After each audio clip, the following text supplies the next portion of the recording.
நம்முடைய நம்பிக்கை எங்கே இருக்கின்றது?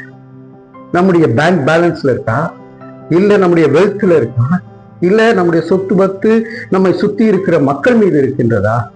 இதெல்லாம் திடீரென்று சட்டென்று காணாம போய்விடும். பிரியமானவர்களே, நம்முடைய நம்பிக்கை கர்த்தர் மீது வைத்திருக்க வேண்டும் என்று இன்றைய காலையில இங்கே உணர்த்துகின்றார் இந்த வார்த்தையின் மூலமாக.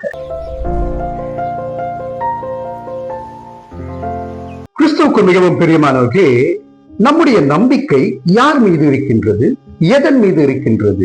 இந்த கேள்வியை கேட்கும் போது வேணா நாம சுதாரிச்சுட்டு சொல்லலாம், கர்த்தர் மீது என் நம்பிக்கை இருக்கிறது என்று சொல்லி, கர்த்தரே என் நம்பிக்கையா இருக்கிறார் என்று சொல்லி.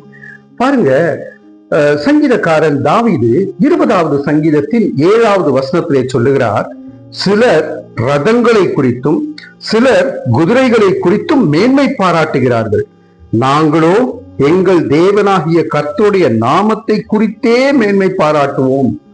Some trust in chariots, some in horses, but my trust is in the Lord என்று சொல்லி கர்த்தர் மீது நான் நம்பிக்கை வைத்திருக்கிறேன், மேன்மை பாராட்டுகிறேன் என்று இங்கே சங்கீதக்காரன் சொல்லுகிறதை நாம் காண முடியும்.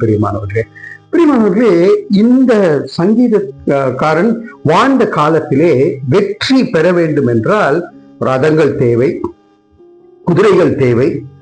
ஆனா மற்ற ராஜாக்கள் வெற்றி பெற்றதை காட்டிலும் கர்த்தர் மீது நம்பிக்கை வைத்திருந்த தாவீது வெற்றி பெற்றதின் காரணமாக சாட்சியாய் சொல்லுகிறார், சில பேர் ரதங்கள் மீது நம்பிக்கை வச்சிருக்காங்க, சில பேர் குதிரை மீது நம்பிக்கை வச்சிருக்காங்க. இன்னைக்கு அப்படியே நம்முடைய காலகட்டத்துக்கு அதை ஒப்பிட்டு பார்க்கும் பொழுது நம்முடைய நம்பிக்கை எங்கே இருக்கின்றது?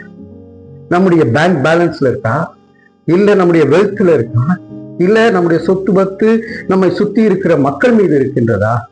இதெல்லாம் திடீரென்று சட்டென்று காணாம போய்விடும். பிரியமானவர்களே, நம்முடைய நம்பிக்கை கர்த்தர் மீது வைத்திருக்க வேண்டும் என்று இன்றைய காலையில இங்கே உணர்த்துகின்றார் இந்த வார்த்தையின் மூலமாக.